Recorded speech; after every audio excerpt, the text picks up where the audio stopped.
जय शिवराय मित्रांनो, 1 एप्रिल 2026 पासून भारतातील रोजगार क्षेत्रात आणि आयकर कायद्यांमध्ये महत्त्वपूर्ण बदल लागू होणार आहेत.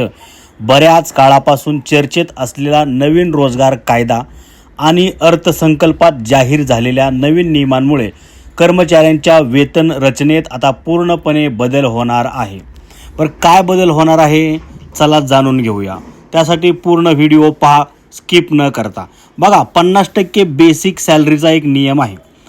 आता तुमचा मूळ पगार म्हणजे बेसिक सॅलरी, बेसिक पगार हा एकूण CTCच्या किमान 50% असणे बंधनकारक आहे.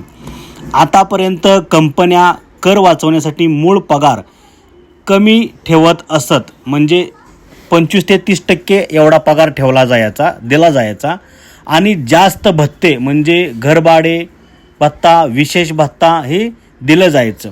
तर दुसरी गोष्ट, PF आणि ग्रॅज्युटी याच्यामध्ये सुद्धा वाढ होणार आहे. त्यामुळे बघा, आता हातात येणारा पगार कमी होणार आहे. ते कसं, तर बघा, PF कपात वाढल्यामुळे इन हँड सॅलरी म्हणजे हातात येणारा पगार थोडा कमी होऊ शकतो, पण भविष्याची बचत मजबूत होणार आहे, कारण तुमचा PF जास्त कट केला जाणार आहे. नंतर कंपनीला त्यांचे PF योगदान हे सुद्धा वाढवावे लागणार आहे. म्हणजे तुमचा जेवढा PF कट होतो तेवढाच PF कंपनीसुद्धा त्यांच्या पदरचा तुम्हाला देते. त्यामुळे कंपनीचा PF सुद्धा आता वाढणार आहे. यामुळे एकंदरीतच तुमचा PFची जी काही रक्कम आहे ती अधिक असणार आहे यापूर्वीच्या पेक्षा. त्यानंतरची गोष्ट आहे बघा, ग्रॅज्युटीमध्ये सुद्धा फायदा होणार आहे. बघा, बेसिक वाढल्यामुळे म्हणजे बेसिक पगार, इन हँड पगार वाढल्यामुळे जास्त ग्रॅज्युटी मिळण्याची शक्यता आहे. बेसिक पगार वाढल्यामुळे जास्त ग्रॅज्युटी मिळण्याची शक्यता आहे. ग्रॅज्युटी ही प्रत्येक 5 वर्षांनी मिळते. काही कर्मचाऱ्यांसाठी 5 वर्षांची अट कमी होण्याची सुद्धा शक्यता आहे. ग्रॅज्युटीसाठी आता नवीन नियमानुसार बघा, काही कर्मचाऱ्यांसाठी 5 वर्षाची ग्रॅज्युटी असते, त्याच्यामध्ये आता 5 वर्षांची अटसुद्धा कमी होऊ शकते. ते आपल्याला 1 तारखेनंतर कळणार आहे.